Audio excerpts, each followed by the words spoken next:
दुष्ट राणी मुलांना सुद्धा लांब पाठवू इच्छित होती, पण ते खूप लहान होते म्हणून राजाने अनुमती दिली नाही. पण तिने त्यांना त्यांच्या खोलीतून बाहेर पडायला मनाई केली. एका रात्री राणी त्यांच्या खोलीत गेली आणि मंत्र टाकून त्यांना 11 वन्य हंस बनवून टाकले.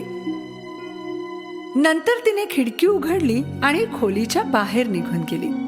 मुले, जी आता वन्य हंस बनले होते, खिडकीतून बाहेर उडून गेले. वर्ष गेली आणि मुलगी आता 15 वर्षांची झाली होती. त्या दिवशी ती राजवाड्यात परत आली.